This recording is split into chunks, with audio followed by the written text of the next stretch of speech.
Hello, Nethood. Checking around town. I just need to get the one on my events, and get those settings going so that everybody can join, and it's all going to be fun because we have got the most fun thing about to happen. And oh my gosh, just give me 1 second. I am trying to locate the other event. I love when they hide these things. Here we are. We will be all together, have it all together in just a moment.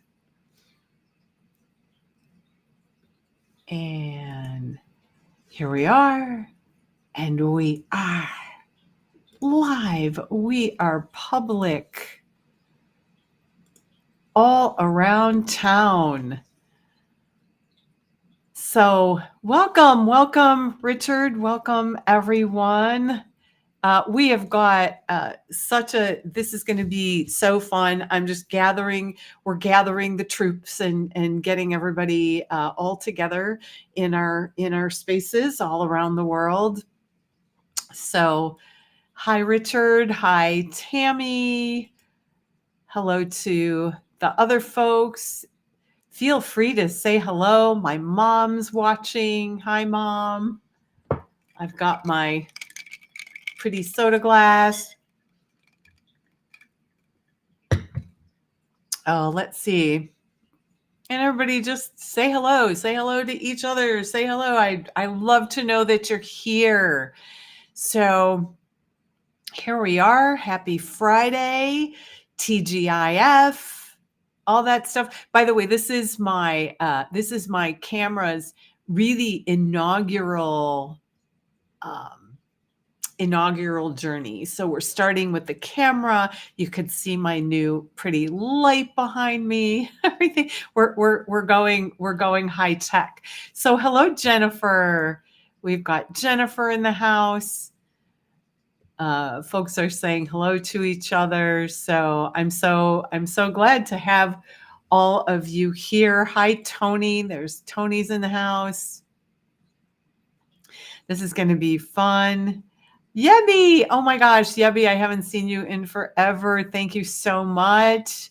Thank you so much for that. And Angela's saying hello. Wow, everybody's starting to come in. So this is really great. And I'm just going to jump in and we're going to take off. And yeah, keep those ghost emojis coming because that is what we are going to do today. So good morning, good afternoon, good evening, everyone, wherever you are in the world. Happy end of your week, or at least if it's not a happy end of your week, it's an end of your week. And it's thank God it's Friday. Welcome to what I call TGIF, Insight for the Curious and Enlightened. I'm your host, Debbie Tatel from Spirit Light Insight. For those of you who don't know me, who are just tuning in for the first time, getting to know me, I'm a clairvoyant and energy healer. I teach classes, workshops, clairvoyant development, everything to help you develop your psychic abilities. As always, I always tell folks, jump over to YouTube for the best viewing and commenting. The links are it's actually in the discussion or the description of the live event that you're probably looking at, but you can stay right where you are if you don't want to hop over, because we're still here and we're going to be on, it's being shared all over the place. I hope it's being shared live, and I'm sure it is, but here we are. So today is a very special show because I'm super excited. I went down the paranormal rabbit hole today. But it's a very special show as we welcome guests Matt and Josie Haas from Haas Paranormal. We're going to still do our short wrap up for the week and just a little bit of insight. I'm not going to get too much into that because we all know what's going on in the world and the energy is affecting everybody. So I'm just going to give you a little tidbit of I guess, advice or whatever, but I'm not going to go into kind of any sort of details. Oh, I love it. And so Tony says, welcome to the rabbit hole. Yeah, I have no doubt. I go about it a lot. So I go down. That's what Google is for. Google's freaking amazing. But we're still going to do our wrap up and just be sure to stick around for our meditation at the end because we're going to be transforming chaos into calm and resetting our energy for clarity and then offering a prayer for peace. So definitely, I hope you stick around for that. So before we jump on in and have our guests come in, I want to just say hello to this weekly wrap up because this energy this week has continued to divide what is seemingly logical and normal people into this great chasm of divide. So all I'm going to say about this is that none of us can see, hear, or know truth while we're busy in resistance, dividing, and shouting. Just think about that for a second. We can't see, hear, or know, and for sure we can't hear while we're shouting. So I know that everyone has strong emotions and opinions, and you should. But take moments to go within. Everything is energy, and we embody that energy. So you're being affected by that energy. So just give yourself moments of peace and calm. These are chaotic and troubling times. So listen as much as you speak and consider that none of us know what we don't know until we know it.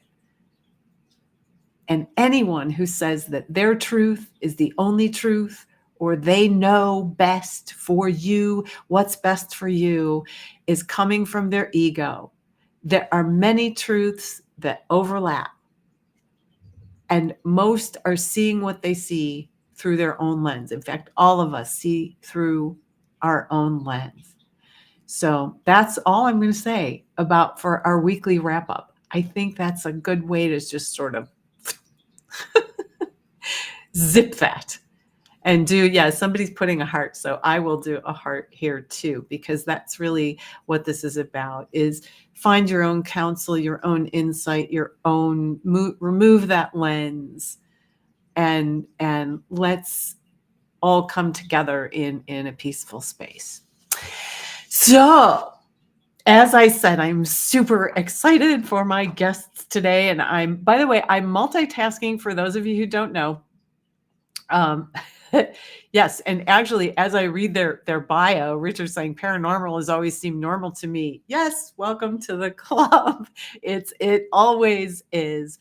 But I would like to, see, look at this. Yeah. And so I'm multitasking. So I might go back and forth. So people are looking forward to the live, which I am super too. So, Haas Paranormal was created by husband and wife team Matt Haas and Josie Haas. They are paranormal investigators, and I need to change glasses, so bear with me. I'm going to do that quite a bit. So if I don't get to your comments, I promise I will, because I'm old and I can't see. So they're paranormal investigators who study paranormal and educate locations that have reports of paranormal phenomena. They have more than 30 years of combined experience. Matt and Josie have investigated the known, notoriously haunted locations across Long Island, along the East Coast. Haas Paranormal has been featured on several paranormal-themed TV shows, such as Paranormal Survivor and Paranormal Night Shift. You all try saying paranormal a few times in a row and see what happens. So both the Paranormal Survivor and Night Shift aired on the Travel Channel and Destination America. They've been featured in several local Long Island news magazines, such as the Greenport Patch and Lynbrook Historical Society website. Josie has been a paranormal researcher since 2008. She approaches her research with an open-minded view of the paranormal. Josie relies on her spiritual senses during investigations. We're going to ask her about those when we bring them on. She especially enjoys using EVP, which is electronic voice phenomenon, and is a paranormal. And so that's where unexplained voices are captured on audio recordings. And she does pendulum work. I can't wait till she talks about that, and is always open to experimentation. She enjoys helping people understand the paranormal. And Josie's also a certified Reiki practitioner, and in her spare time, although I don't know how she has spare time with all of this going on, she enjoys singing in various choirs, cooking, reading, and spending time with her husband, Matt, and 2 cats. Matt has been a paranormal researcher since 1998. He is a true believer of the paranormal. So Matt's had too many experiences, he says in his bio, too many experiences that defy logical explanation. Welcome to we all. Oh my gosh. He's a psychic medium and empath, but enjoys experimenting with paranormal equipment. Matt has had a podcast for nearly 10 years and hosts his own podcast called Strange Entertainment and Beyond. He's interviewed all kinds of big TV personalities and actors and best-selling authors and producers. So without further ado, I'm going to change my glasses so I can actually see. And from wherever you are in the world, put your hands together. You can do the little wave, even though we won't see you, as we welcome Matt and Josie. Sorry. Woo! Did you blast? I do that, but I don't want to smack her in the face. Oh, please don't. We don't want any smacks in the face. Well, gosh, welcome. I hope that was a good fanfare. That was great. No, it was great. Thank you. To get you on here. And yeah, no, thanks for having us. Oh my gosh, I'm glad that you agreed. It's here we are in October when the veils are thin, and don't you notice that everybody is extra super sensitive? And Matt, you're an empath, and actually you are too, Josie. And we know that, but are you finding everybody's like sort of extra sensitive? And I'm just going to start putting up while you're talking some of the hellos and things like that we got everybody. Here. So what are your thoughts on everybody being like kind of super sensitive these days? Oh yeah. Yeah, I think so. In fact, at work this afternoon, one of my coworkers asked me to give her a reading, and I was like, oh, okay, and because she was feeling things and stuff, and yeah, it was her mom who was with her. I told her that her mom was with her.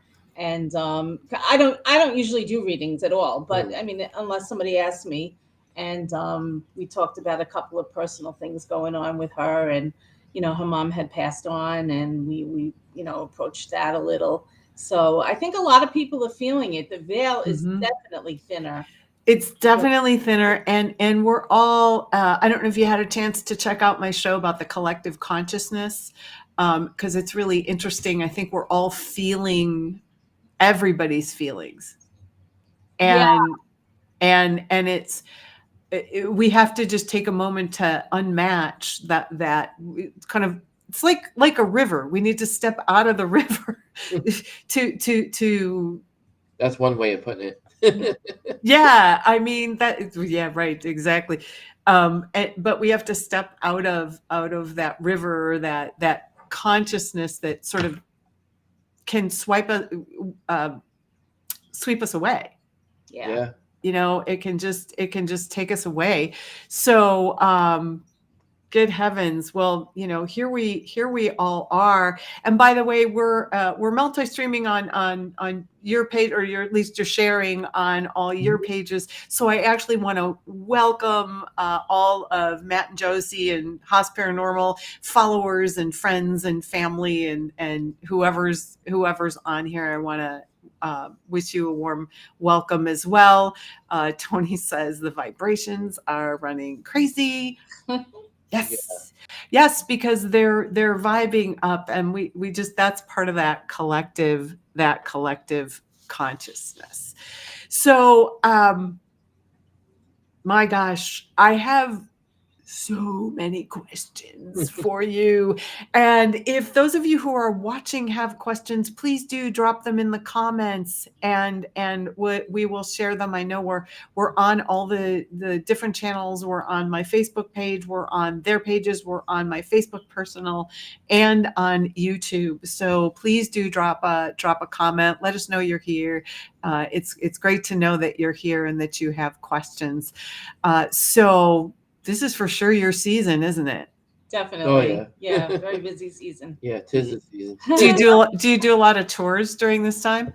Yeah, like there's some years that are more than others, but this year is a little slower than what we're used to. Right. Really? Yeah. I would think, given all of this, but Yeah. Well, we were bombarded with like a lot of possibilities, but a lot of it was kind of like last minute notice and scheduling, and there was conflict in scheduling dates as far as for everybody to be on the same page. So being so late, into October already, we had to turn some of them down because we had things in the works and things up in the air. So we really had to pick and choose our battles, so to speak. Yeah, well, even me, I wanted you on the 28th. Yeah. I wanted you on Halloween weekend or something like that. I don't remember. Was that the date? The 28th, the 27th? Yeah. And you, but wait, happy anniversary. No, it's my birthday is that. Okay, I'm sorry. Happy birthday. Yeah. I knew it was something. I knew it was something. But we're gathering the troops as people come on. And yeah, it's I just, all of this is so interesting to me. So one of the things, well, I guess I'll just I'm going to open the questions up. Yeah. Okay. Because once they open, we're not stopping. Yeah. So we don't bite unless you ask. So. Yeah. Okay. I got I say that too, but I say that too, by the way. So one of the things I do, I've always been interested. I mean, I'm a psychic, right? And so I can feel entities. I have a very strong sense of clairaudience, clear hearing. So I can actually hear beings speak to me and sort of what they're saying. Before I did, let's say, my clairvoyant development and clairvoyant training, I couldn't necessarily hear, but I knew somebody, it'd be like, what? But I couldn't hear it, didn't know what it was. Now I actually get those communications, whether it's psychically, clairvoyantly, with sight, or even clairaudience. But one of the things I do every time, and by the way, I have notes. I really want to get to all these questions, so I have all kinds of notes. If you see me looking down, sorry, I want to look at the camera, but I'm just looking down. But I take a ghost tour in every city that I visit. That's cool. Yeah. And as a psychic, it's like so much fun because I read the energy, and oftentimes the tour guides are. I just read the energy there, like everywhere I go. But those ghost tours, I highly recommend that if you go on vacation, you need to take a ghost tour. It's the best. You learn about the lore, the area, and the haunted things. And I'm going to tell you a couple stories later. But so I'm going to start with Matt. I have questions for both of you, but then collectively feel free to answer and cross answer and do all of that. But what got you interested in the paranormal? Was it just because you were sensitive, or what got you really interested in it? Well, I think for me, I had always had an interest in strange things like Bigfoot, the Loch Ness Monster, as a young kid. Just for some reason, those things always, I took a liking to for some reason. I don't Mhm. know what those reasons were. I'd go to the library, take books out on Bigfoot and ghosts and supernatural, and the librarian Nice. would look at me like I had 20 heads and like, what are you reading this stuff for at your age? But that's when I first started really having an interest in stuff like that. But as I got older, I had a really bad car accident in the mid to late 1990s, which propelled me to really question things in life and why do things happen the way they do. And so the experience I had with my car accident really helped me get involved more with researching the paranormal, and I had a lot more questions and answers. And I after researching everything, I found out that there were actually other people like me, that were part of groups, and I didn't know that there was paranormal teams. And like I was like, wow, this is so me, because I felt connected to other people that had similar stories and experiences. So that's what really got me involved. That's awesome. Well, just because you brought up the car accident, that sounds like an NDE, a near-death experience Yeah, yeah. that you had. And what's interesting is, you want to just give me a brief. I wasn't going to ask this, but I think I want to ask this now, because on your website you have a what is the afterlife, Right. and I loved what you had to say about that. Okay. So if you want to kind of talk about that, share that. Yeah, sure. I believe that, like, you have the caterpillar and the butterfly, right? And I believe that we're harvesting a vessel. Our bodies are a vessel, and we bloom into something more, into like a spiritual being, after we lose the shell of our what we Mhm. harvest now. So I think we cross over to that spiritual being or entity, whatever you want to call it. And that to me is the afterlife. I think there's definitely, a lot of evidence pointing to the afterlife, with all the evidence the paranormal investigators collect, Mhm. collaborate, they collaborate. Mhm. A lot of evidence to argue that, there's something there, you know. And don't we, because we want to prove it, right? We want to, like, we want something substantial. I've been seeing stuff since I was a kid. Yeah. But how do you tell people that you see stuff when you're a kid, especially when you walk into a place that you can't go into? I remember a trip when I was younger, Hmm. and I was like, I can't, no, I cannot go in there. Right? Like, you can feel these things. And I guarantee you, if somebody like you went in there, there would be something in there. At least I have that confidence now Yeah. that would happen. Right. And so you said you've had many experiences. So Yeah. not the car accident, but I'd love to hear just like one little tidbit of experience before I. I've had so many, I don't even know where to start. What's your favorite one? My Tell favorite them your one? favorite experience. I don't know. What would you say my favorite one is? You know me better than That anybody. is so perfect. Like That is how I so put perfect. her on the spot, right? It's her. Well, she's your wife, and it's Yeah. like, so wait, what's my favorite Yeah. experience Yeah. again? Well, but just pick one where maybe because I'm going to ask you about a favorite investigation. So I don't want this to be an Okay. investigation kind of question, Right. as much as just like Yeah. something that happened to you where you, for sure, you were like, all right, I heard Okay. that, I saw that, I Yeah. felt Yeah. that. All right. I have two. I'll tell them in short, brief experiences. So we were investigating Liberty Hall in New Jersey. Uh, Oh, awesome. Kane University. Yeah. We were one of the first investigators to enter Liberty Hall Before they were on TV. before they were even and on TV and all that. did all those things. Yeah. So we were doing tours for them. And, speaking Oh. of our busy season, so we were doing a public tour. And it's really, when you have all those energies, it's very hard to, try to have a paranormal experience with all those different energies that you have Right. going on, right? It's rare. And when you do have an experience, it's like, wow, you could have something going on if there is. So we're walking, we're outside, and we're on a path like in front of the building, and there's these bushes, and I have a cup in my hand. And as I'm walking, like I feel the cup getting knocked out of my hand.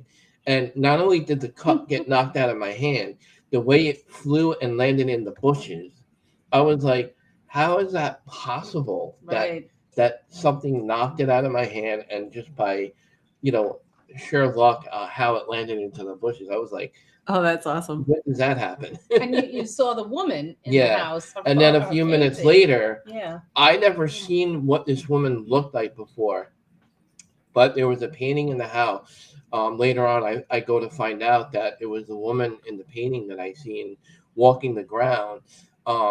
Like everybody was inside the house, and I was outside the house. I wasn't. I don't remember what I was doing exactly, but I seen a woman in a period dress going around the building, and I looked. I thought it was one of the attendees to our tour that got lost. So I'm like, hello, hello. I'm like, can I help you? No response.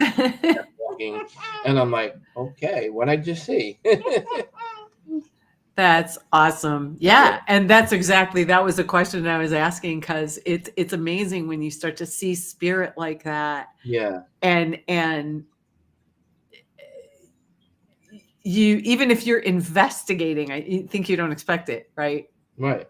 And the cup getting, Yeah, shoved out of your hand. Yeah, there's wow. yeah, That's great. yeah, Oh my gosh. See, I'm like I don't even know where to go with that, because that's such a great story, and illustrates even then probably what would prompt you to continue this work yeah, as well, because you start to be able to see those things and connect with it at a different level.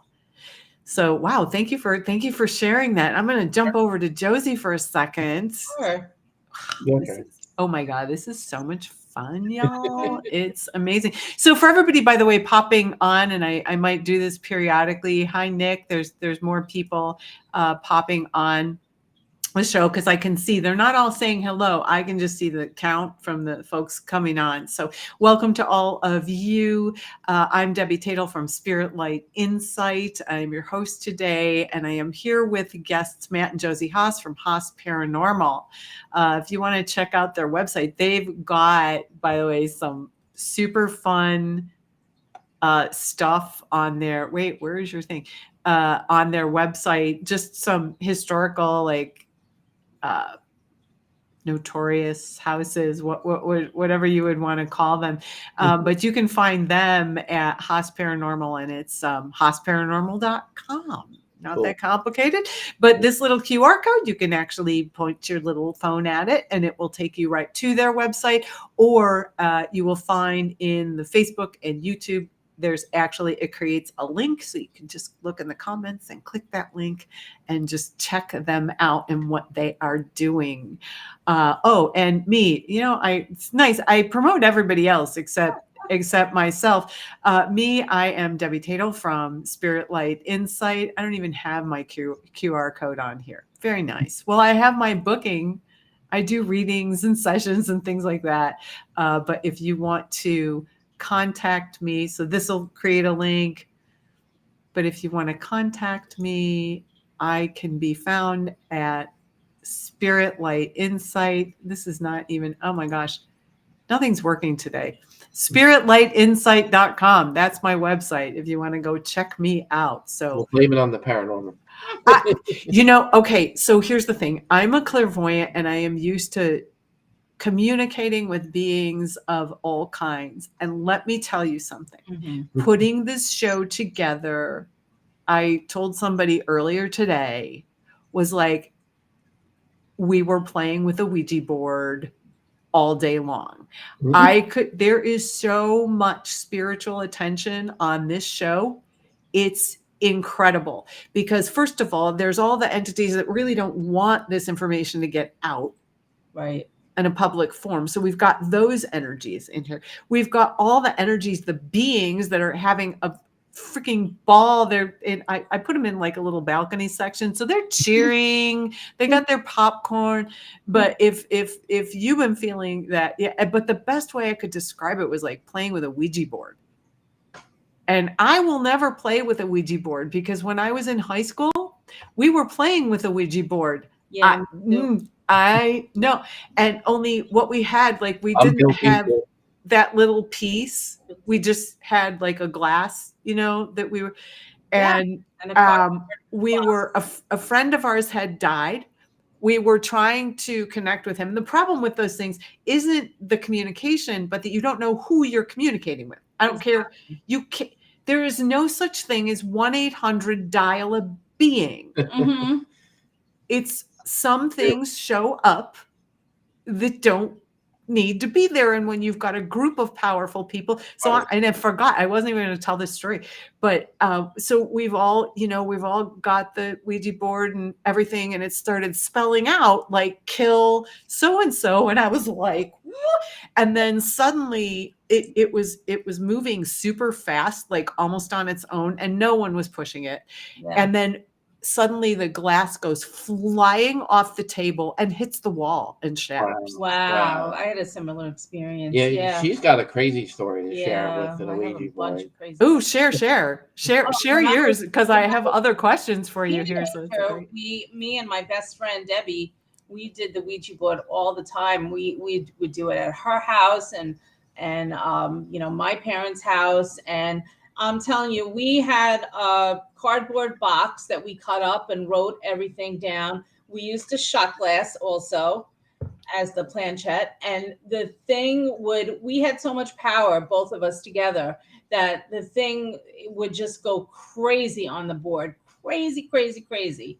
And we had a couple of strange experiences, and one strange experience was I was at my parents' house. I was upstairs sleeping in my room. I shared a room with my sister. We had a fight that night, and I said, I'm not sleeping in here. You know how teenagers are. I go down into the den, and I plop myself on the couch. I'm going to sleep there for the night, which is in the front of the house.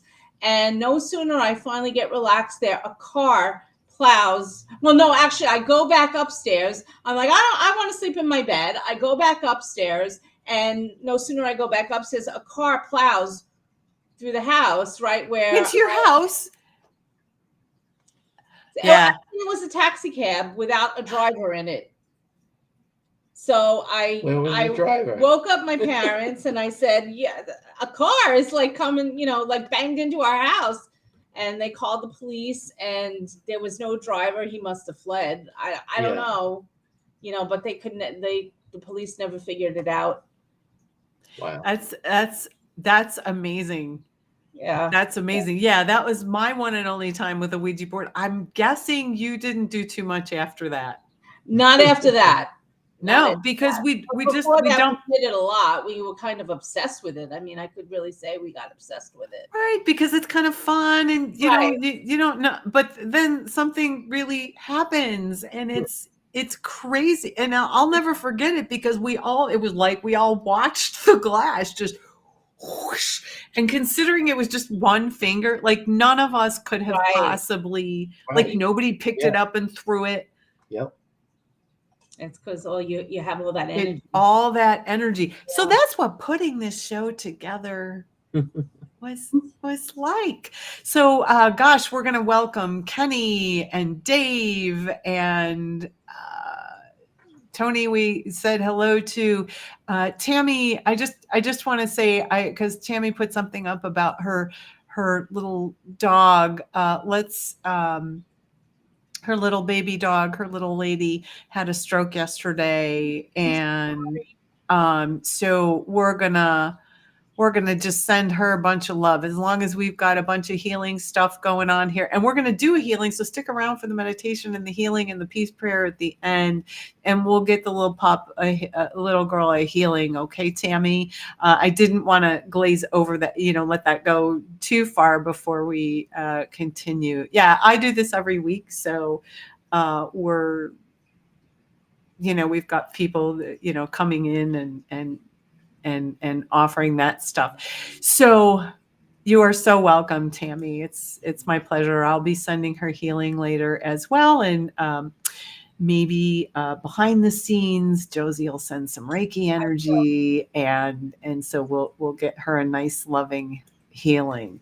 So Josie, you mentioned that you like to work with EVPs and do pendulum work. So talk about oh gosh, I don't even know, because I wanted to first ask you about the pendulum work, but I don't know now, because talk about the EVPs, but talk about like this EVPs, like what?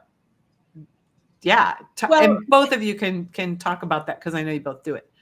Well, the thing with the EVP is that, how do you explain it? Like, to me, I can't explain it. Where are these voices coming from? And that's why it just blows my mind when I capture something on my recorder, because how do you explain it? And especially if there's a response, like if you're asking certain questions and then you get a response to it, it's like, that's amazing. To me, that's just totally amazing. So what does it sound like? I mean, I know I've heard, the ones that people put, but like, what does it sound like? So you ask a question and then they answer you? Yeah, they will respond. And sometimes it comes in as a whisper. That's why we say never whisper on an investigation, because we don't know then if it's a person or not. And or sometimes it has a tone quality to the voice. I mean, we've captured EVPs that have a tone quality. They call them class A, but it's just totally amazing. And especially when we get a little child's voice. Tell me about that one. Tell me about that one that you asked. A couple of them. We've had a couple of them, and we were in Frelinghuysen in New Jersey, and we captured that one. It sounded like a little boy. Yeah. And we were sitting there. It was me, Matt, and another investigator, and we're just talking, and we're saying, Alex is like, can you make a noise, whatever. And then all of a sudden, you hear a child's voice in response say, "What a noise," just like that. It was like as if the child was like right in the room with us. Right in the room talking with us. Yeah. And we got it on recorder, and you can hear totally amazing. You can hear that tone quality. Yeah. You can hear it. And wow, that blows me away. How do you explain that? I can't. And we had another great capture, actually. Me and a friend of ours that we investigate with quite frequently, his name is George Simonelli. We were investigating a former schoolhouse out east with a couple of our friends who were in the chat. Tony and Nick are in the chat there. They were with us. And we captured a child's voice. We asked how old they were, and they said the number 8, so clear and loud, like they were in the room, and you hear a little boy's voice say 8, and it was like, wow. Mm-hmm. And then do you go get the history of that? Like, do you know where that comes from, or is it random? Like, is it?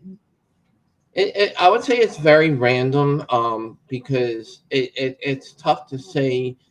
It's rare to get very intelligent voices. Like a lot of times we do captures as random things. So it's kind of hard to really research the history unless you get specific information like a date, a name, or like really key detailed information that's relating to the history.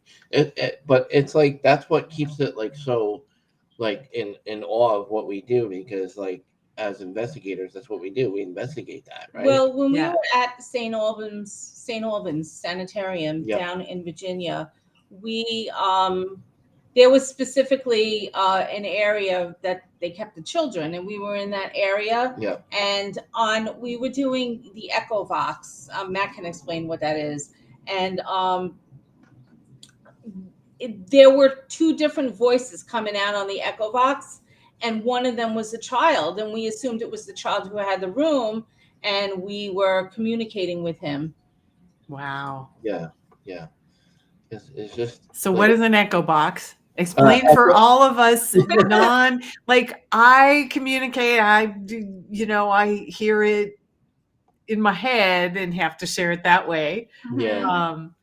So basically, it's an app, okay. But what I like about it is that it's not really connected to any internet. There's no internet. There's no RF signal. There's no radio waves coming through. So you can't, as a skeptic, argue that oh, there could be radio waves coming through, or could be Bluetooth or Wi-Fi or some kind of radio bleeding through. But it's not connected to any of that, and it's just a word database that kind of like sweeps through the word, and you kind of ask questions like you would during an EVP session, or like when you use the spirit box kind of thing. It's similar, but it doesn't use the radio frequencies like a spirit box would. So these are just word databases that kind of repeat over and over. But I can't explain how you get two different people almost having a conversation, two different voices in the background, like they're ignoring you, like you're asking questions, and it's funny because it's sometimes, it's like we're asking questions trying to get information, and they ignore you, and you're like, answer my question, but they're having conversation like among themselves. Well, not all spirits are aware. Yeah. Just like not all humans are aware. I think it's very similar to that. So my mom asks a question. Have you ever worked with Josh Gates? I don't even know who that is, but I wish. No. No, he's a big he's on that show Expedition Unknown. Like an archaeologist. He's an archaeologist. Yeah, he's a researcher. Okay, shout out to Josh Gates. Matt and Josie want to work with you. You never know where these things go. Right? You never know. But that's that's incredible. And when you start to hear spirit, and I remember seeing stuff like years ago about that. Like about here, where they had the, you heard the voice box or whatever in the EVPs and all of that. So that's just really, that's just cool that you go and do this. So so we've got the EVPs, right? But you do pendulum work. Tell me about pendulum work and tell everybody what that is, Josie. Oh, okay. And you have to share that experience too with the pendulum. Oh, okay. I should have brought it out here so that you could see it. It's on a chain, and it's like a crystal or different kind of stones on a chain. And what I usually do during an investigation, I'll walk around the room with the pendulum, and I'll try to find certain portals where a spirit might come through and where a spirit might exit. And usually it'll spin counterclockwise and clockwise. So I'll kind of know when it's counterclockwise that there's a portal there and it needs to be closed. Or sometimes counterclockwise can mean negative energy. Or it could be negative energy. Right. So what I'll do, and I've closed a couple of portals for people. So how do you close the portals? I know how I do it. I'm just curious how you do it. Basically with the pendulum, and then I kind of like recite a couple of things and keep that energy going and finally and until you communicate with our spirit guide as we're doing it. Right. Also. Got it. I rely on my spirit guides a lot with the pendulum. So got it. That's whew. Yeah. And you said you use your other senses, so I'm guessing that this is coming under that. Right. When I call my spirit guides and ask for guidance and help too. Yeah. Wow. See, I told you I had lots of questions. But for you, there's some like truth behind the pendulum, and it works. Oh yeah. A great deal, because I've seen it. I've never seen it spin really fast, like ever in my whole entire life that I've been doing this. Yeah. And it was the first time I ever seen that. We were doing a private home investigation, and it was like we were trying to find the spot where like the heart of the house was, and it was just going crazy in that spot. Yeah. And I never seen it do that before. So then the homeowner later on, either that night or the next day, she had her own pendulum. She put a hook in the ceiling just to prove to everybody who's skeptic that they don't work. She put it on a hook and left it by itself, and it was still spinning all by itself. Ooh, wow. See, Yeah. just saying, pendulum work is, I haven't done it in a long time. We used to play around with that, again, like a million years ago. We used to play around with all of that, and um, yeah, it's Yeah. wow. I mean, you can use it to ask questions. If Mhm. there's a decision you're not sure of, usually you ask it. Each pendulum is different. So whatever you're working with, like I would ask it, show me yes. And if it would usually it's funny because for me, a yes, it will go front and back. And that would Uh-huh. be like, how you're nodding yes. Yeah. Usually when and I would say show me no, and it usually goes like that, like when you say no, So weird. and then you could ask it questions. And I also use it during Reiki to see if your chakras are closed or open. I'll usually scan a person with a pendulum to see if it's Interesting. right. So there's so See, many. there's a lot of uses Yep. for all of these things, and look, just like anything else, it can be used for good. It can be used for Right. not so good. It can be, Mhm. it is what it is all the way around. Right. It's all about intent. Yeah, I was Yeah. just gonna It's say. right. It's all about intent, and yeah, I think I gave up the pendulum after a while, probably right after I saw one do what you were describing. Oh, going crazy, Yeah. spinning.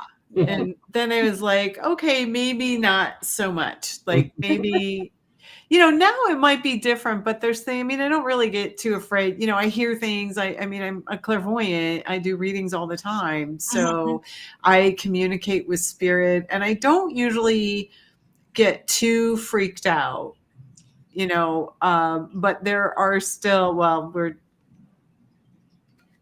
there are those freak out Yeah. moments, that because I don't care who we are and how prepared and how logical, because there's a difference. Like what you're doing is you're getting proof, Yes. right? And so that would be like sort of analyzing things, right? We're analyzing and we're looking at it and we're measuring and things Right. like that. And then what I do has none of that.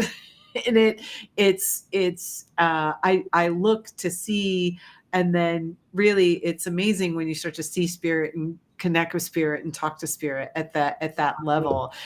So my mom's asking, do you ever get scared? I don't know. I get scared sometimes in readings, but Yes. do you get scared? Sometimes I do. Yeah, I tell people all the time, like, I don't care how long you've been doing it and how tough you think you are. There's so many things that are unpredictable that they can happen at any time, that the least you expect, and it can make you jump 10 feet in the air. You never know what's Mhm. gonna happen.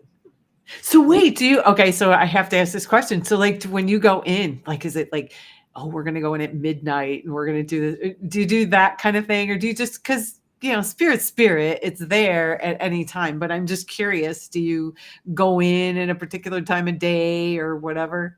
No, No, we go in at all we go at all different. different times. Yeah. I mean, we do it in the evenings. There's the theory that the equipment that we use, can pick up on things that we don't see with the human eye, right? So Hmm. that's one reason why we work at night. Not only that, if you're working at a business, they're not going to shut their business down for us, Oh, right. During, yeah, slow yeah. runner, Right. Yeah. So, and then, like we like want to be there where the reports are. So like wherever there's a report of something, that's Mhm. where we want to be to try to collect the evidence that they're reporting on, because those reports is all different random times. Mhm. Right, right. Have to be at midnight. Right. That's so wait, do you get up and like leave your house sometimes, and do you hear something, or you like when you get a report of something, like do you go investigate like right then, or No, No. no, no. But we try to be there at the hours, Right. that they have the report, that where we have access to that location. so somebody's saying she saw a grim reaper with her friend at Red Rocks in front of the car. vanished down the cliff. Yeah, sometimes there's some beings around here. Actually, I can ask that question. That wasn't going to be my next question, but as long as she just as long as she brought up the Grim Reaper. So I was going to ask, how do hauntings or lingering ghosts differ? And I have a story to tell about that.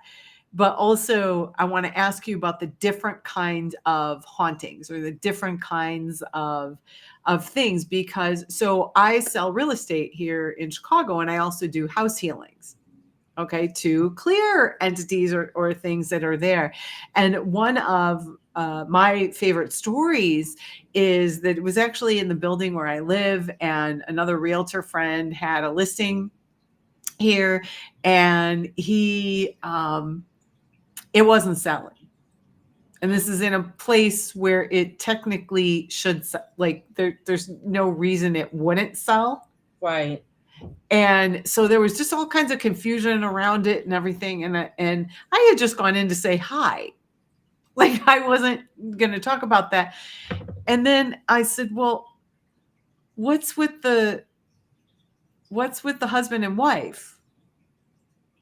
And he basically turned white. I said, there's a husband and wife here, but the wife says she won't leave. And her husband had already passed, but she had said she would never leave. And she was passed also, right? She had passed, and he was selling it for the estate. Oh, okay. But she had promised him she would never leave when he died so that he could find her. She didn't necessarily know this, right? But I'm never going to leave. And I said, we have to get her to leave because she really doesn't belong here. Right. And I said, listen, it looks to me like the husband brought her flowers every week. Oh. Would you please go get her some flowers and tell her that her husband is no longer there and it's okay for her to leave? He did that. He went and got flowers, and he called me up screaming, he's like, you're a witch. I don't know what kind of hoodoo voodoo did you do? And I said, what do you mean? And he goes, well, I went and I bought a beautiful bouquet of flowers, and I lit a candle, and I told her that it was okay to leave, that her husband was no longer there. And he sold the place 2 days later. That's amazing. For over list price, and it had been on the market for like a year in a place that stuff was going like that. Yeah, that's amazing. That's cool. Yeah. So that's a story, that I have to tell, because for sure that entity was there. So you talk about how do you know if it's let's say a ghost or energy that's left from a previous owner of the house? Like I call it an energy signature. And you've got on your website, you have like residual haunting, intelligent haunting, poltergeist. What are all those things that? Yeah. Well, over the years with our own research, we've kind of, we have a place that we kind of utilize as our laboratory that lets us frequently research and use it to do our experiments, do our data research, and really been able to investigate over the years through different seasons, and kind of like at all different periods throughout the year, different time of the month, different seasons, fall, winter, summer. We've been there like so many times, and we've been able to kind of like decipher whether there's an intelligent haunting. There's a little bit of everything there because it's got different layers of history. It's under those layers, then you have different layers of haunting. So it has intelligence, it has residual, and I also believe there's some elemental spirits there that are protecting the property because that's big. Yeah. They kind of protect the property and the land because they imported a lot of things from all over the world that they planted there as an arboretum. So they're taking care of like rare species of trees and plants and things that they bring in from all over the world, and then therefore they're bringing in different types of energies, from the land of somewhere else to that location that's already fueled by its own energy that's there already. Wow. So Yeah. then the because I gotta ask, poltergeist and demonic haunting. I have to ask. I have to. I'm such a sick puppy. I just have to ask about the really creepy things. It's October. Yeah. Sure. The types of haunting that we want to stay away from. Yeah. Well, there's a Yeah. lot of different theories of poltergeist. I kind of know Dr. Barry Taff. I don't know if you're familiar with the parapsychologist. I'm not, bad me, but Yeah. It's okay. I'm surprised. But you ever watched the movie that the Entity back in the late no, early 80s? because after Amityville Horror, but I can't do scary bump in the night movie. Anyway, one of his theories was that it was traumatic stress of a person manifesting their own energy to Right. do things that were out of their control, that they were suppressed feelings from something they experienced very severe back in their in their past life. So he thought that they would come out later in life depending on there would be key elements that were to kind of wake those things up, right? So interesting. yeah, and to me, like that's kind of one theory of a poltergeist haunting. It's not little Carol Ann from like the movie gets Right. stuck in the TV and Well, because you know what I mean. If you think about it this way, that everything is energy, right, right, and if an entity is aware at kind of any level of the level of energy, it makes sense that there might be something in a TV or something, in any electrical. Right. Well, she was coming. Well, in the movie Poltergeist, she was coming through the TV. right, Yeah. Static. Yeah, I think their theory in the movie was because of the white noise. Right, the white noise the and static. the static. But she was basically on the other side. Right. And that's why they could hear her through the static. Right. Through the stat. Isn't that it's incredible. What about so I have all kinds of stories for you. So you're like just validating my stories, right? Because I really haven't thought about these, and this is part of my problem is as a psychic, as a clairvoyant, sometimes I take for granted these things that happen. Sure. And until I tell the story, I don't remember, it sort of gets lost, and maybe these stories shouldn't get lost. Richard says he had a spirit opening doors, including the front door nightly. Oh, the antique skull. Yeah. Oh, artifacts. Which haunting would that come under? That would have to be residual, I guess, right? Artifacts. Yes and no. I just think like there could be both intelligent and residual. Yeah. It's more like an attachment. They're using the item as a conduit. So like that, in able to keep them around the object. So it's like a conduit. Kind of like the Ouija board idea. So like yeah. Oh yeah. Not only is the board, but the person becomes the conduit, in my opinion. So like the same thing. We are open channels. Right.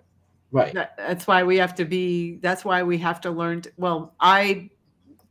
I teach to protect energy in a different kind of way than most people do, because I don't. In my world, it's not about, and what I teach, it's not about keeping people out and drawing a line in the sand. That's resistance. Right. Yeah.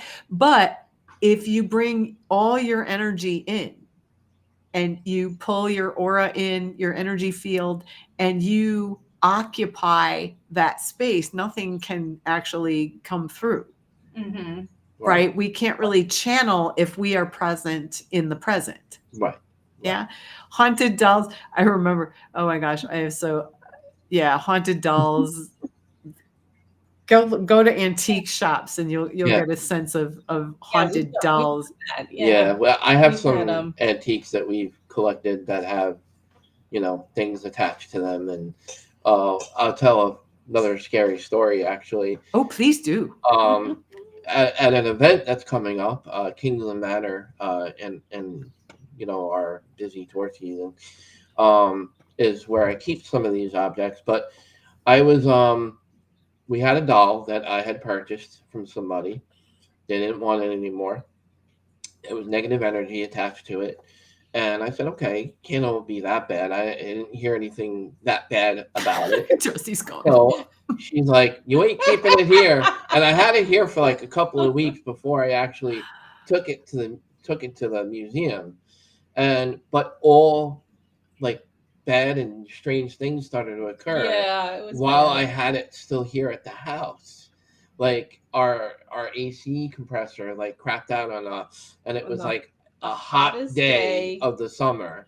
So that night when that happened, Matt we all kind of had plans to go and drop the doll off and bind it in the case in New Jersey. Right. But it was so hot here that I wanted to stay. We had, for the cats. I know. Yeah. No, because I really understand. All the windows open and everything, and make Yeah. sure that they were okay because it was so hot. Yeah, and she's like, "Get rid of the doll." And like, just get rid of the doll, and yeah. So on the way to Kingsland, so I went with my friend Gerard Simonelli, who we investigate a lot with, and he drove. And on the way there, the first thing that happened was, okay, my birthday's December 8th, 1976, and there was a classic car that you rarely ever see, like a really rare, like old muscle car.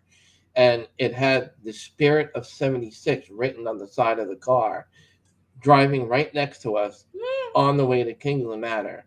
Oh, God. A few moments later, there was a car fire on the way there, and a car was engulfed in flames. And we were like, oh my God, I've never seen such a car engulfed in such like fire. And we were like freaking out. We're like, and my friend Gerard is like, it's the doll. The doll is doing all this. It's the doll. Well, do we? So then you have to figure out, like, do you ever work with mediums and things like that where you have to figure out, is it the doll? Because sometimes our fear brings out that stuff anyway. And I'm not saying it's not, because that's a scary story, but it just led me sort of to the next piece, which is, working with, where we want to discern what it is. But it sounds like both of you do that. Mm-hmm. Like, I can tell by what you're saying and everything that you're not just, this is not like random, oh, hey, we're just going in and, we're not checking it out and using our intuition. And that's a big thing that I try to impress on people is all of us have these gifts. Mm-hmm. If we choose to use them.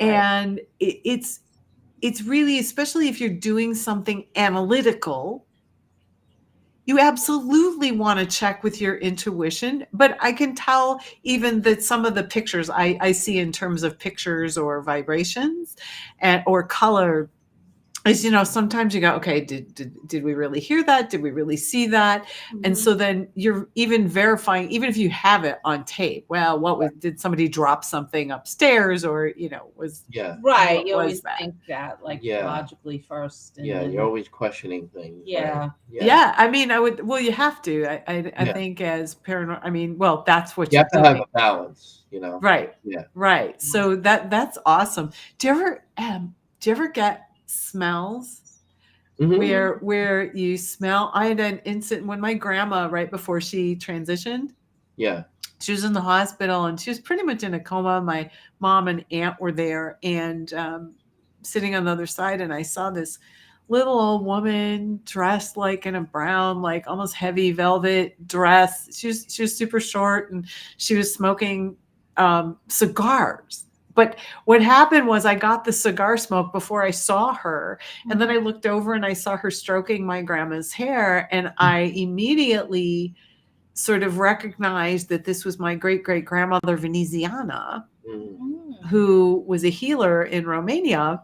Oh, wow. And it was very clear to me. But it was like overwhelming, like the sort of the cigar smoke being there. And so I remember saying to my mom and my aunt, I was like, I know I'm probably losing my mind here, but did Veneziana smoke cigars? And both of them just lost it, started laughing hysterically. And they were like, oh my God, she loved her Tiparillos. That's funny. She used to smoke Tiparillos. And what a great validation. Yeah. Of that. So yes, folks, your loved ones do come and comfort you in that space. Yeah, I agree with that Definitely. 100%. I think that like they're using that because that's a familiarity to that relative or loved one that knows them for that reason. So yeah, they're kind of using that to say that's me. Right. it was, and I had never seen really. I think I might have seen like one picture of her or something, but she didn't look like that. Yeah. But she was super short. Like in my mind, she was tall because she was this big figure in our family, right?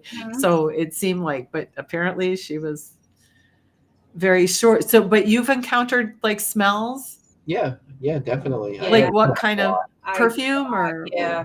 Some perfume like and lavender and yeah, definitely. See, this and is around here too. Yeah, usually in our home I would smell things. Yeah. Oh, who do you think it is? I don't know. I really Oh my God, that's so funny. So you're paranormal investigators and you haven't investigated what's in your own home. Oh no, we have. Oh, we have. I mean, but there's always things passing through. Yeah. Oh yeah. Always. Because it's not. I have so it's many not. stories. It's about not that. our space. It's us Right. coming to us. Yeah. Right. They're coming to you. Plus, you may pick up stuff, or you may, do you do any kind of process? And this is just a curious question. Do you do any processes of like cleaning yourselves out or meditating, before or after an investigation? Yeah, we do because we had bad attachments in the past from going to locations and investigating And that we brought things back with us that we don't want here. This is our sanctuary in our home. So we had to learn a lot of that before we, went any further in life with, that we had mediums come in and cross it over and because like you were saying, we're investigators and we're always helping people, right? And like with what we do, we investigate private homes, we investigate all kinds of properties, but how do we help ourselves when we have our own situation? We got to reach out to people like you. You need to promise me that the next time, because I don't have to physically be there. I've done house healings from a distance. Yeah. Although the ones when you're there are super fun. But that's just another, because the communication's like, it's the same, but it's just fun because you can feel it too. Right. But that's not always beneficial to feel, it's about looking, but please promise me that the next time you have some crazy thing that you just text me and I can read it and clean it out for you. Oh yeah. I would love to do that, for you. Because I think, and also for those of you who are on here, because we've been on for a little while. So I call it the station identification.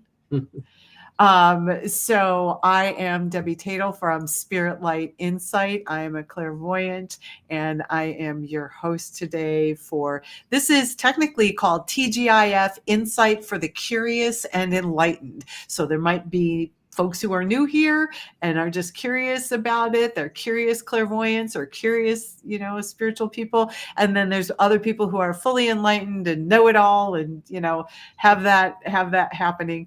And so everybody is welcome here because we're all going to learn something new, somewhere or another. I do readings and healings, as you can tell, and I work with people. You can reach me at spiritlightinsight.com. I am here today, and I have to get rid of this.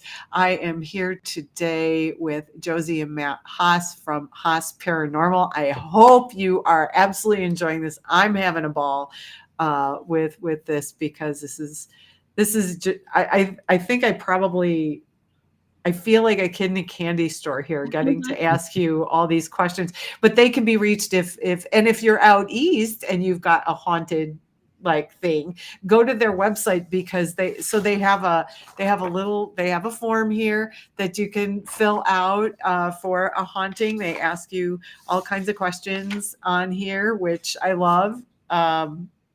Because especially, is this a discrete case, or do you want to inquire about public program services? That's great. Like, do you want to put your home on tour, or like, do you just want to get rid of it? So you can contact them at what's the web address? I don't have the web address on here, but what's your it's our name, hausparanormal.com. Oh, very simple. Okay, hausparanormal.com, and then there's an email address, and you can contact them there. If you are enjoying what we are doing today at Insight for the Curious and Enlightened, you are welcome to leave a virtual tip. You can use your little QR code there, point your camera, and I'm going to point, actually, Matt, I'm going to have you point above your shoulder at that little, nope, the other way. That circle, that circle right there in the corner there, that is also the same QR code, so you'll be able to find this anywhere. If you're on Facebook, feel free to leave some stars. It's always good fun to do that, but everything's appreciated, no matter what it is. But we are Tony, Tony's saying, oh wait, is this your partner? Is this someone that does stuff with you? Oh yeah. We've worked with Tony. Yep. Oh, well, awesome. Well, Tony, absolutely connect with me on Facebook. I have a page. I have a personal page. If you can't find it, go stalk Matt and Josie's thing, because I'm on their friends list. One of you got to be public there, or share with them, or whatever. Tony, she's a sweetheart. She's a great investigator. She's a ball of laughs. She's got a lot of great energy about her, and she's like a big sister to me. Oh, so, I love it. Yeah, so she's good people. And Tony, thank you for your support and being here today for this super fun show. And people are saying truly enjoying the show. These are my folks coming in on YouTube. And whoops, when I was an infant, my mother told. Oh yes, I remember this story. So. When my mom was a baby, and I remember my grandma telling this story, that she saw a lady in gray bending over her crib. And it was a super old woman. And she also, I believe grandma said that she used to open and close cabinets as well. Mm. So yeah, I have a haunted family. I have a really weird, I do. I have a super, like, my dad used to call me and my mom and my aunt the three witches. So, well, Ming, hi Ming, welcome Ming. Oh my God, welcome. Well, so Ming just popped on and just started listening, but she said, what's your favorite part of being an investigator? Oh boy. There's quite a lot of things. I mean, I like history. I love that. To be honest, I feel like I've learned more about history going to historical locations than I ever did back in school. Definitely. Which I never learned anything in history in school, because they only cover the basics, right? But when you actually go to these locations and the stories they share, with these places, it's amazing what we retain. Yeah, the history. Yeah. So what's your favorite place? Oh boy. Gettysburg? Yeah, Gettysburg. Oh yes. I love Gettysburg. Yes. And 1,000 times yes. And I was at Gettysburg before I was, when I was little. We did a school trip there. Mm-hmm.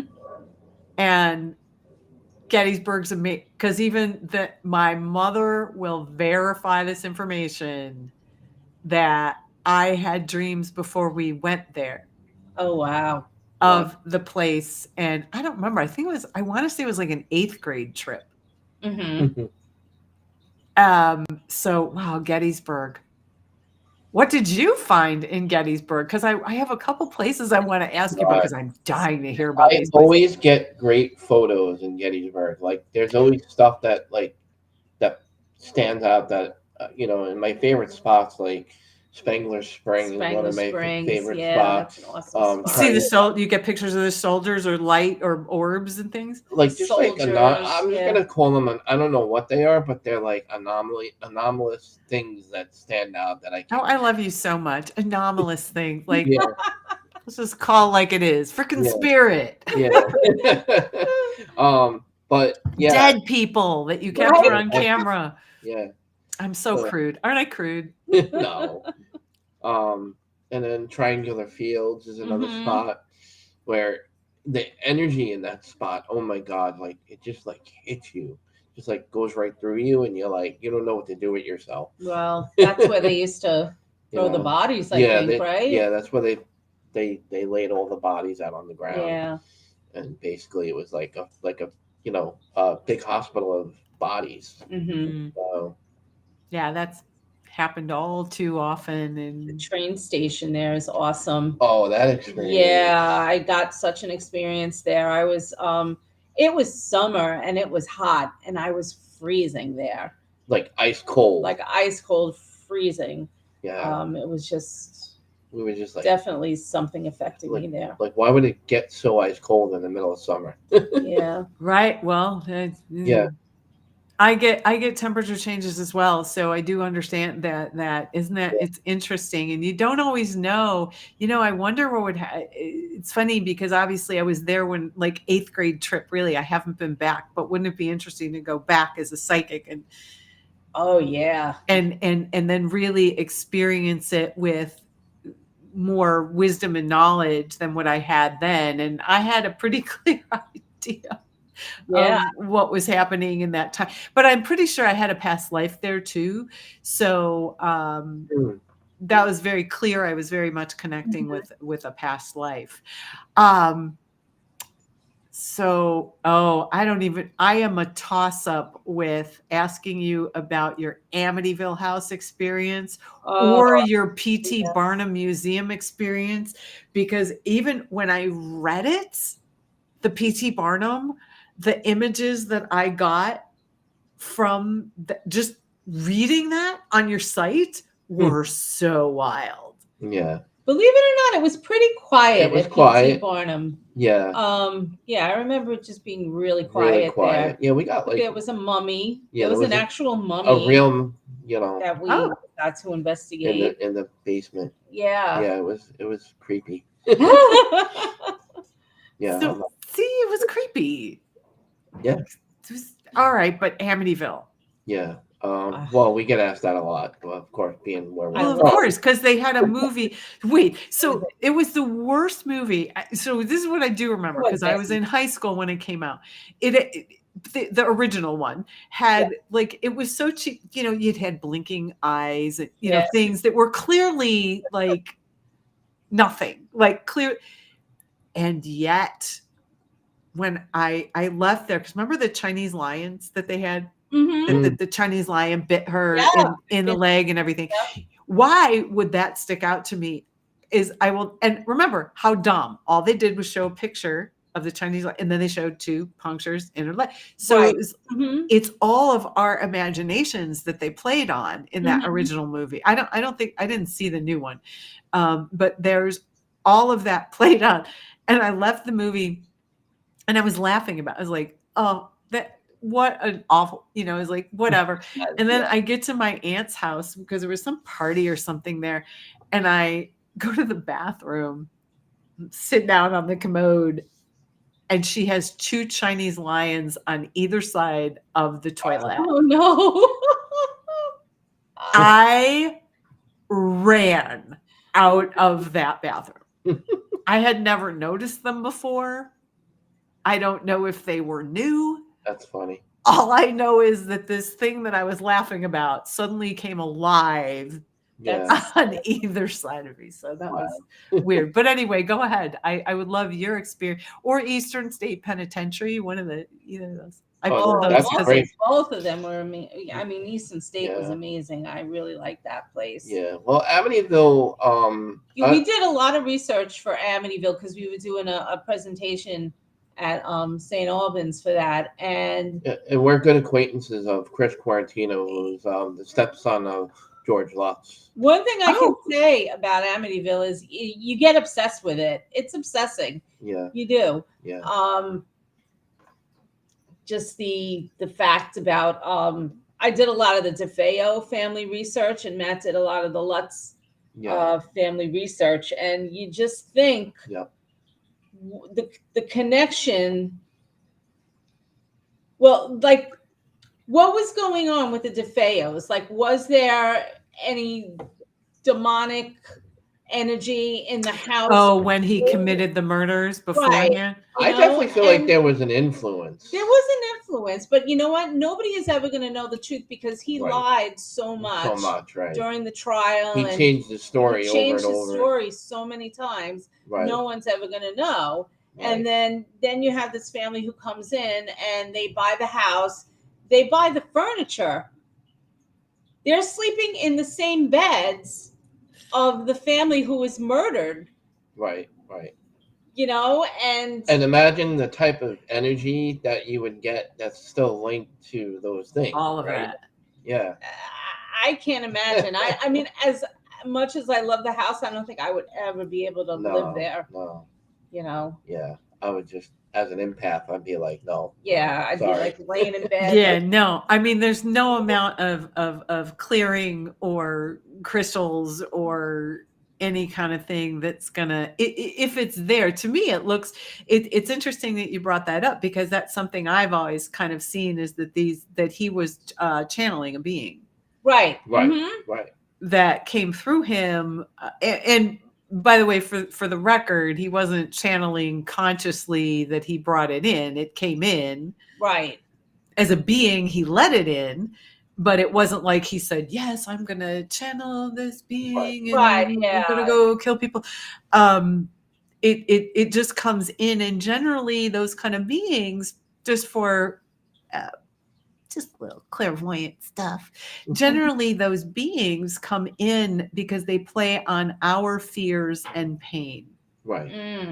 And that's how they get in, is when we get really, really scared, or when we get, well, you know, today's buzzword is triggered. When we get triggered by a painful something or another, we are open. That's why healing work and meditation and grounding is so important. Yeah. Definitely. For all of us, because we don't even know what's coming in half the time, because we get triggered, or we think we know, and we get all ego, you know, I got this. I'm spiritual, damn it. You know, and all of that. And the bottom line is, it's all very, it's like a fine, I don't know how to explain it. It's like a fine frequency. And we don't always know, you know, what's coming in. That's why I'm really thrilled beyond words that you do meditation and things like that, which I assume that you did. Have you ever, and I'm just going to bring up one more thing before we kind of start to wrap and do our meditation, because I could do this. My mom said, listen, I just need to let you know I'm signing off at 10 o'clock. And I said, well, I'm signing off way before that, but okay, you're signing off at 10 o'clock. Bye, Mom. Thanks for watching. Yeah, right. Bye. It's 10. No, but it's not 10 o'clock yet. So we're going to keep going for a little bit. But have you ever been to, like, have either of you gone to New Orleans, like the most haunted place on the planet? No, but it's on my bucket list. It's on our bucket list. Yeah. Oh, do. Oh, I would love go on every just save your money and go on every ghost tour that you can get your hands on. Yeah.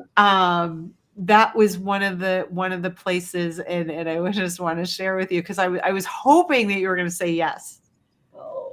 Because there's a mansion there. LaLaurie mansion, and I was on a ghost tour. And by the way, I go in as a psychic. So when I go on these tours, I literally read. Like I was reading the Voodoo Priestess, Madame, whatever, in Lafitte's, the haunted bar. Like I go into there. Somebody just brought up vampires here, vampires, and there's all of that. But all of there's like haunted shops, and then I was reading some really interesting lore about the Indians, the folks who had been there beforehand, and they poor tour guide. When I get on a tour, poor tour guides, because I start reading stuff that they haven't even brought up yet. Right. I'm like, well, what happened over there? There was like a huge fire, and it looks like there's a graveyard, and I'm seeing Indians, and they're like, okay, we weren't even going to talk about that, but yes, that's a big history piece right there. Anyway, I was on a ghost tour in New Orleans, and God, I was hoping you were going to say yes and you'd been there, but so we're walking, you walk around the whole French Quarter, and we start to round the corner, and suddenly I get this vertigo, this like absolute just absolute vertigo, like so dizzy, and now I'm getting more nauseous and more nauseous and more nauseous, and then my head is getting loud. I can't explain what that means. It's just loud, and I am like literally thinking I'm going to get sick on this tour, and I know that I know for sure it's energy. Okay, and so the tour stopped, and I just kept walking, and I sat down on the curb, just close enough to listen to the guide talk about the house. Meanwhile, my eyes are hurt, my head feels like it's about to explode, and this is out of the blue. I was fine, right? Walking around. Well, apparently, we had stopped in front of the LaLaurie Mansion, which is one of the most haunted places, I guess. It was a pair of socialites, doctors. I don't know if she was a doctor. I know he was a doctor. She might have been a nurse. Built this home, and they were socialites in New Orleans, and they had slaves that they were performing these horrific experiments. Yeah, I heard of that. Like they would break bones and then put them back like crabs and things like that. Just horrible things. And of course, I don't know any of that while I'm sitting there, and the tour guide's like starting to tell the story, and the more he's talking, the sicker I'm getting. And then he started talking about, which honestly, I didn't find it online, but there was a whole bit about like cannibalism and things like that they think that was going on there.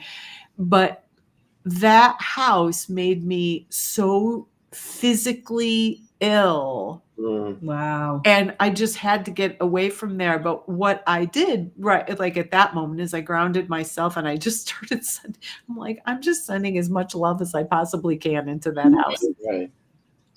Because it also, you were saying like Amityville, this is what made me think of it, is so after, all the investigations, everything were done, they kept selling the house, and no one could live there. It was moaning all night long, crying, screaming, and, all kinds of stuff. So nobody could live there. But have either of you ever had a physical reaction like that in an investigation? House, and they well, except for the crazy lady that I ran into. Remember the one that protected herself in here? Oh yeah, yeah, that was. I have a story. Yeah, that was crazy. This was all right. So I was about to have Ronnie DeFeo had apparently married somebody while he was in prison. Yeah, Geraldine. Yeah. So explain who that is for people who are watching who don't know that history. Just really quick. It doesn't have to be. Ronnie James DeFeo Jr. Killed his family. Basically, shot his parents, his siblings, in the Amityville house in Amityville, Long Island. In the 70s. In the 70s, this occurred. And then like a year and a half later, the Lutzes move in and they have all the Right. experiences. They bought in the house really cheap. They Yeah. bought the furniture. Clearly. Well, yeah, I know. Yeah, $80,000 back then was like, yeah, including all the furniture. They cleaned the blood up, but yeah. yeah. But still. I know. Yeah. So all right. So I was going to interview on my podcast this woman who apparently married Ronnie while he was in prison. She wrote a book. And she wrote a book. She's a medium. And she's also a medium. Supposedly. Oh. Okay. So I was trying to build up trust and rapport with her so I can put together a really good interview for my show. I ordered the book. She ordered the book. We started reading the book and doing more research about her. And out of the clear blue, she just started sending me pictures of Ronnie and her together, and like getting a little too intimate and saying that, oh, my phone just did it. I didn't send that to you. And I'm like, it's weird that you got that picture because my phone just sent this. Yeah, and I'm like, okay. I'm like, I don't think so. But... And I was sitting here in our living room and I thought I saw somebody walking. Yeah. And I was in my living room on the couch. And he was across from me in the couch. And I saw her in my house. I saw her face. It was like a dark figure, but I seen her face. Yeah, I just walk saw behind the figure. chair. I didn't see her. And like kind of like doing one of these like peering behind the chair, like laughing. My chair. Yeah. Like sinister kind of look. And then my spirit advisor, who we've learned a lot from, Virginia Centrillo, she tapped into what was going on, and she said that she was projecting herself here. Yeah. Astral travel. Yeah, she was astral projecting. And I'm like, and she also told Matt, like, whoever reads my book, I try to astral project or whatever. Like, oh my God. She told me get rid of the book. I didn't. And I meant astral projection, not astral travel. Astral travel is different. Yeah. But I didn't finish reading it. Good plan. Yeah. I was like, oh God. But apparently. And she was getting in his head because my head was the next couple of days he kept, he would text me. I'd be at work and he'd be like, I don't know, she's got Ronnie DeFeo after me. I feel he, like they're in my head. He's in my head. And I'm like, Matt, you have to like get a grip, Yeah. But I see that's what she did. She's a space invader. She just got in your head. Yep. That's insidious. That's the only word I could use is that anybody that would invade somebody's space at that level. Right. Mm-hmm. And unfortunately, it's how people get programmed all the time. Mm-hmm. Mm-hmm. Not even going to go into the world stage, but it happens all the time in the world stage that people get into other people's heads and program them, and then it takes a while to get. But that's insidious. Yeah. That was like probably one of the most intense things that I've ever gone through. Yeah, he's like, she's got to fail. How long did you have your person remove that, or how did that go away for you? Yeah, like I pretty much did a cleansing. And, we cleared our home of all that energy, and of course because we learned how to do the cleansings ourselves and stuff. I'd have been walking around your house, even though I don't we don't necessarily need physical things, but I would have been walking around your house with salt and then bathing in Epsom salts. That's what I did. Yeah. Oh, yeah, you bathed in Epsom salt. I bathed a while that night. Wow, that's I hate to be like weird like this, but that's like raping somebody. Yeah. Getting in somebody's space at that level is just totally. That's your mind. But to do that, like not only can spirit do that, but the living can do to know that a living person can do that and cause harm to somebody, like with that kind of power and knowledge that she had to inflict that on someone. Yeah. I can't wrap my brain around it. It's well, people come here for many, many different things and get caught up in many, many different things. And it's not always what we would like to see, the love and the light and all of those things. But gosh, wow. Yeah. Wow. See, we got to good stories today, didn't we? Yeah. So that's my own. I had my own Amityville haunting in my own home. So I'm really glad I brought it up. There was something about it. It wasn't just about the home. I was really curious because even as and what I found fascinating, my computer's like about to fall right off the stand, and I didn't even notice. What I noticed, like for me, it was funny because you started talking about the guy who committed the murders, and I realized even right at that moment when you started talking about it, and I was like, oh, I never thought about the guy who committed the murders. I was just like, wow, we're fascinating, thing about the house. Right. And I think that's what a lot of people think. But they've had homeowners now, I mean, right, for a while that stay there, and they never complained about anything. Right, they never complained about anything. Because, like, think about it. Like, if you are a home owner of that kind of house with that background, you're sitting on a gold mine. Like, yeah, you can have like a lot of TV time, right? And pretty much, make a lot of dollars. Yeah, but the neighbors probably wouldn't want it. And right. The house is absolutely gorgeous. It's right. totally redone. But they don't go public. They're $1 million homes in the area. Yeah. Yeah. Well, and if they redid it, so much of that stuff was carried out of there and energetically.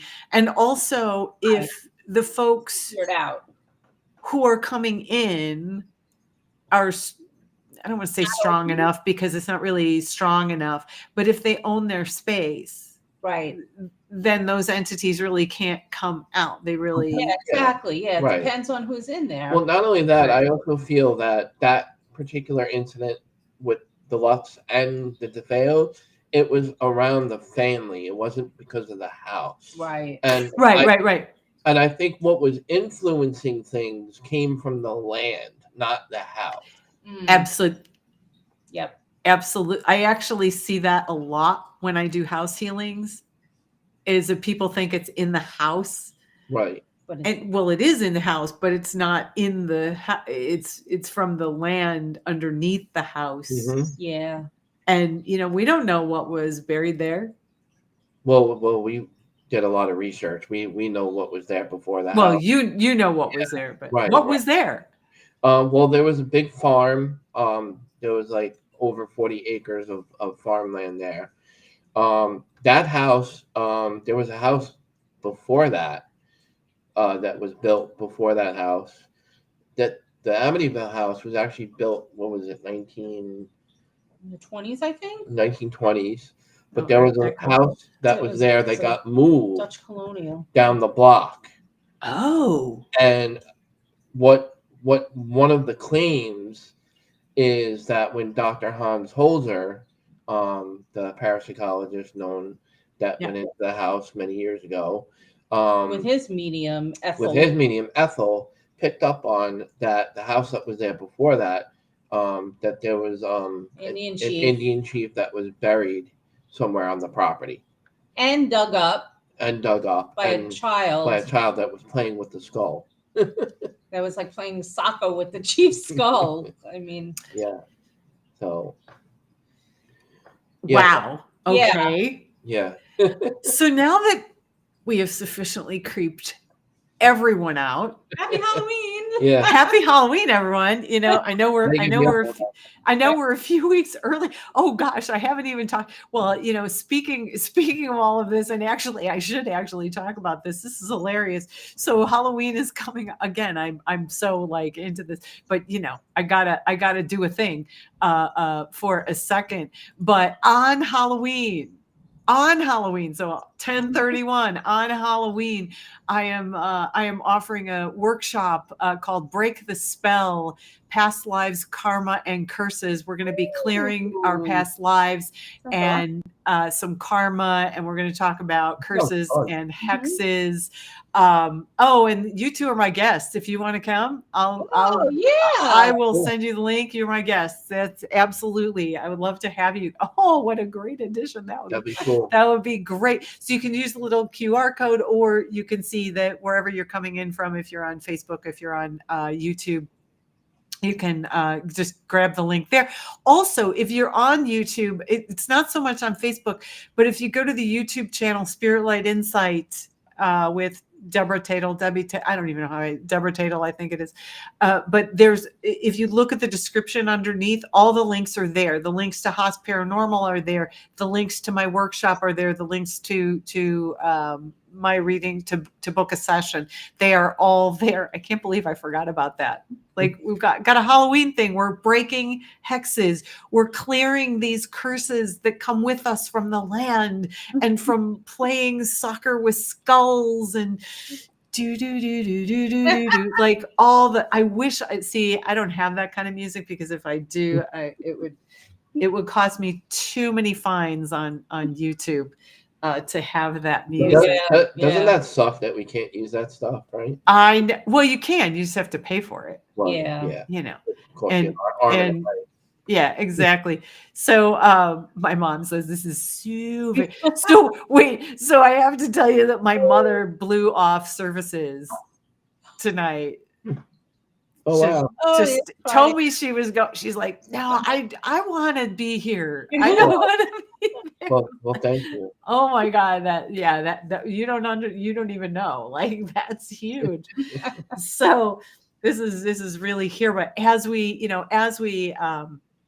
bring this full circle, and just thank you and we are going to meet again here back at some time. But for now, I think we should clear out all this energy.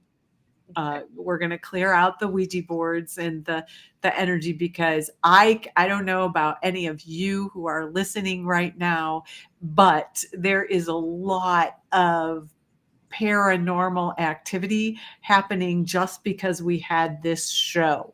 I'm noticing, I can feel it, I could see it around Josie and Matt. So please stick around and do our meditation. It'll be about 10 minutes, 12 minutes long, something like that. And we're going to wrap it up with a prayer for peace and get into present time with all of this, because this has just been so much fun. And Matt and Josie, you're going to stick around for this, right? Yes, definitely. All right. So here we are. And thank you all for listening. So just really stick around. I hope you stick around. This is a good one. I put this together. So give yourselves a breath and gently close your eyes or turn your gaze downward. You should be seated with your feet on the floor, unless you're ill, if you're kicked back and just listening. And give yourself a breath and just begin to turn your attention within. Begin to say hello to that physical body, all that you are, the spirit that you are. And just for a moment, focus on your breath, just the in and out as you breathe in and exhale.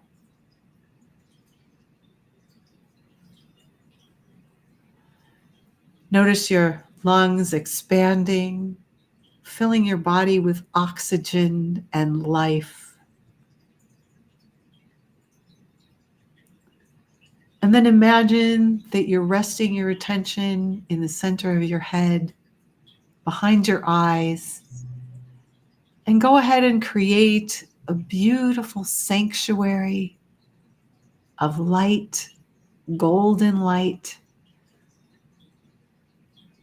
a space that is safe for you, a place where you're in charge.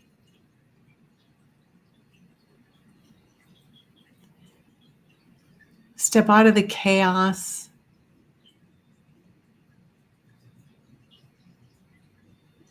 And just begin to really tune in. Listen for your heartbeat.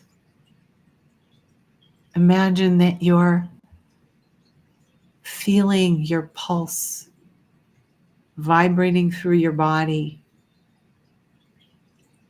Begin to let go of anything we talked about or anything you feared or remembered.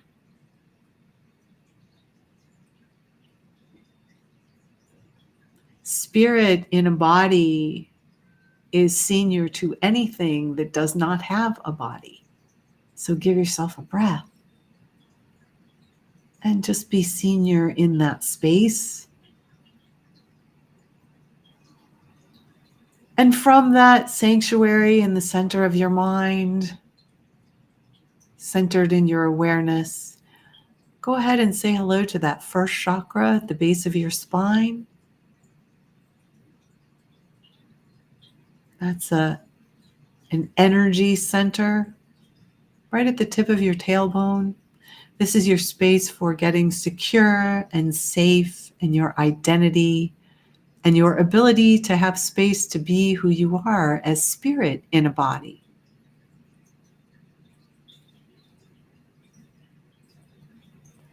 And now create a connection from the base of your spine and have that go all the way into the center of the planet, safe and secure. Let Mother Earth cradle you and support you. If you've never done this before, just imagine a beautiful oak tree out in front of you. You can sort of flatten the top of it and then just connect that right at the base of your spine and let the roots go all the way into the center of the earth, safe and secure.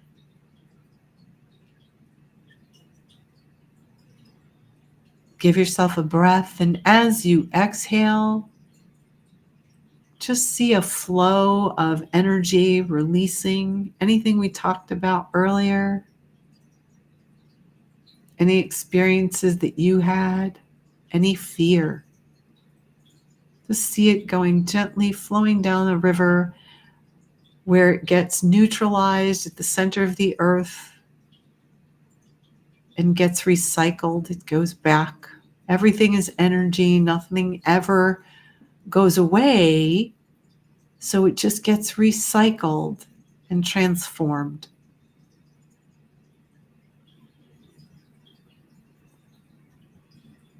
Give yourself a breath and just breathe and release. Just gentle rise and fall of your chest. Be gentle with yourself.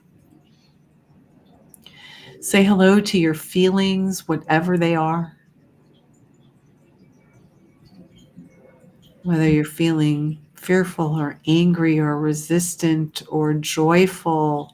And in fact, go ahead and sprinkle a little bit of joy on top of your head.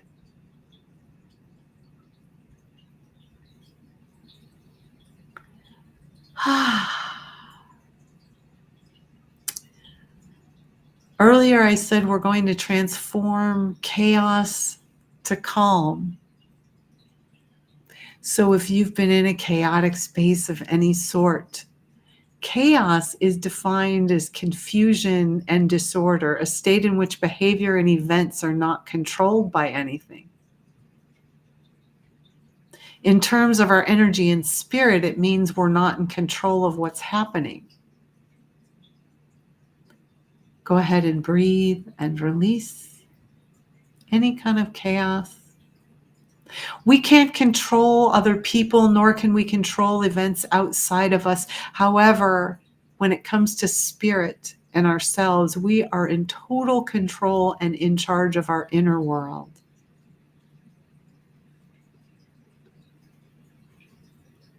Many times when we're having a hard time out in the world, it's because we probably took on the energy and chaos of others.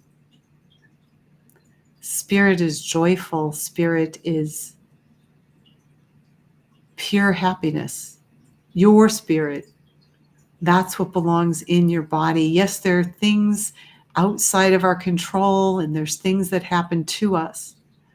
But to transform chaos into calm, we must first realize what is our energy and what is not. Give yourselves a breath. Say hello to that grounding and that flow moving away from you. Each time we release energy that we took on from others, we're transforming chaos into calm the moment you let go of it.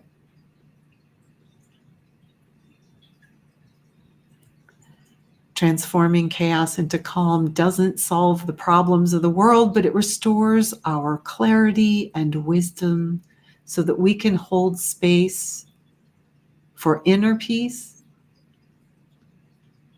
and peace in the world. Just take a moment and go ahead and release what no longer serves.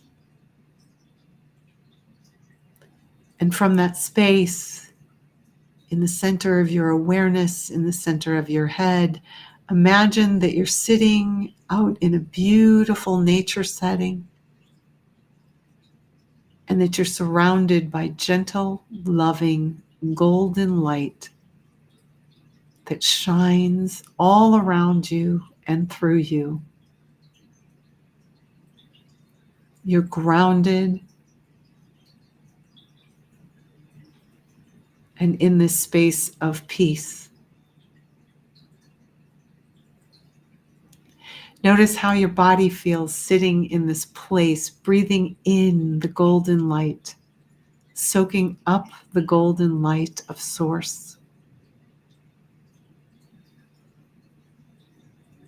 And be in a space of calm, clarity, and peace.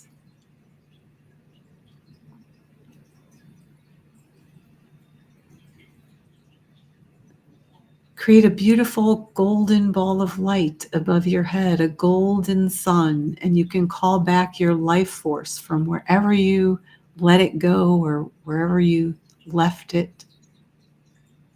Call it back and then give yourself that gold sun and let it flow through you and begin to expand right through your skin and into your energy field. And be sitting in that golden light of peace.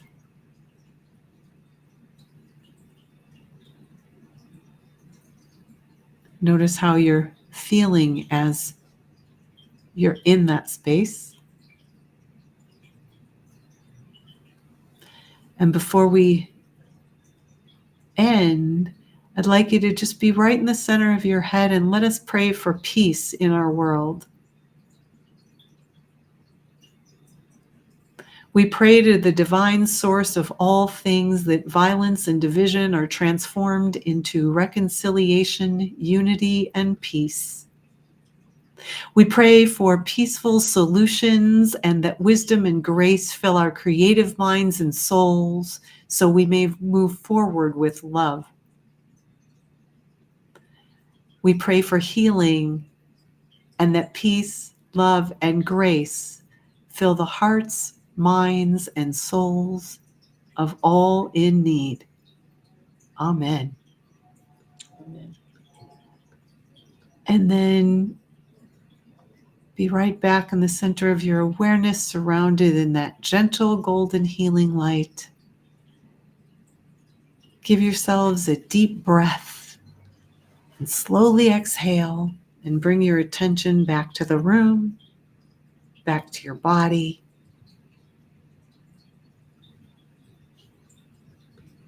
Put a great big smile on your face.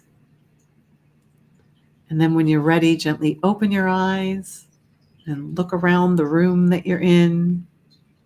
Just really kind of come back and look around. Notice if it looks different. Every time I do this, my room looks slightly different. Thank you. Wow, that was great. Everybody did great. You can drop in the comments what your experience was during that. We actually, this is amazing because the numbers didn't drop. Usually the meditation comes, everybody leaves. Nobody left. So thank you all for sticking around. Our friend Lewis maybe finally made it. Well, we're wrapping up. Oh my gosh, can I just say, so Tammy's little dog that had the stroke listened. Oh, wow. So I'm sure that she got a little healing. That's awesome. Oh my gosh. That's so amazing. Mom says, wow. Yeah, don't hit your head. I tell people, hey, type it in the comments, and everybody's a little, kind of, how was that for the two of you, especially after all that we talked about? Very calming, very peaceful. Yeah, definitely. Mm-hmm. Wow, because there was so much energy around us. Yeah. And then it went. The minute we started that, it just disappeared. Yeah. So, gosh, thank you for sticking around. Tony, thank you. Very calming. Thank you. Please, I'm going to look for those friends requests. Clearly, we need to be connected. So, go ahead. No, they're good. I'm just saying they're good people. Yeah. Yes, we're all. Yes, I have no doubt in my mind. So even after we sign off, Josie and Matt, I forgot to tell you, stick around. Don't just blip out on me there. But for everyone, we're starting to get the thank yous from. We're basically coast to coast here. So we've got California, we've got Lewis is in Canada. I don't know if he popped on and popped off, but Lewis, go. You know better. Go to YouTube if you're good. Anyway, but yeah. So there's Canada. Ming's from Canada. Richard, I think too, is in Canada, and then we had Angela in New Zealand and Chicago, and you guys are out. We need to gather more troops from out east. Everybody seems to be out in California. Nick, where are you, Nick? Thank you. He's out by us too. Oh, is he out by you? Okay. Yeah. Well, all right. So more out east. Thank you for sticking around and all of that. So Nick's in New York and Richard's in Canada. Yeah, this was so much fun. And for everyone, I hope that you enjoy what we're creating here. I actually am really loving having guests on, because it's not just like then the Debbie show. Like I'd much rather talk to, but this was so interesting, and I hope that you'll consider coming back and joining me another time. We'll pick another, I don't know, like we picked October for a reason, but we'll pick some other kind of haunted space, or if something really crazy comes up, maybe we'll do, we can showcase that and your work. To everyone, collaborate something. Yeah, absolutely. Well, okay, awesome. Yeah. And you're coming to my workshop. And Lewis knows better, so now he popped on YouTube. Thank you, my friend. We had a nice long chat this morning. He's a psychic medium out in Canada as well. Nice. And so I appreciate you coming as always, Lewis. But oh my God, for everyone who stuck it out for this show, this was so much fun. Huge love and thanks to Matt and Josie from Haas Paranormal. What fun. They're going to be at should I put it up? I'll put it up again.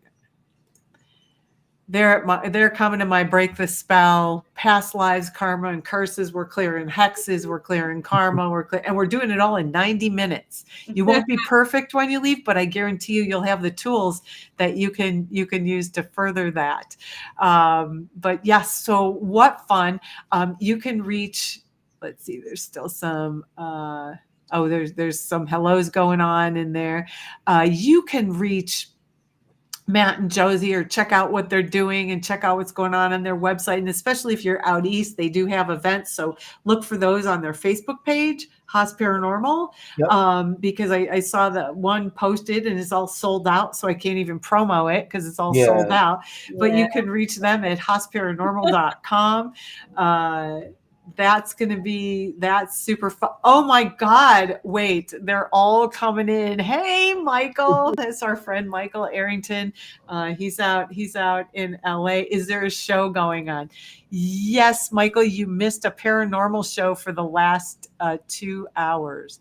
Oh, there's a show. They're doing a thing out in New York. They have a thing, but at a haunted mansion, but you can reach them. Of course, readings and healings are always available from me. I do have openings as early as this week. So if you're ready to book a session, use your QR code, yada, yada, yada. You know the drill. You can reach me at spiritlightinsight.com. If you want to support the show, again, you can leave a virtual tip. Always appreciated, whatever.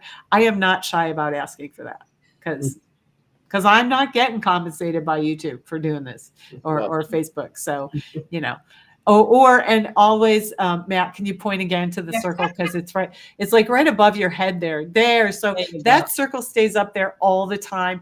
And of course, if you're enjoying this, dear God, I always forget to do this. Subscribe, like, and share with your friends if you like what we're doing here, because we want to gather the troops and we want to do more shows like this. So be sure to like, subscribe, and share so you know what we're doing at any given time.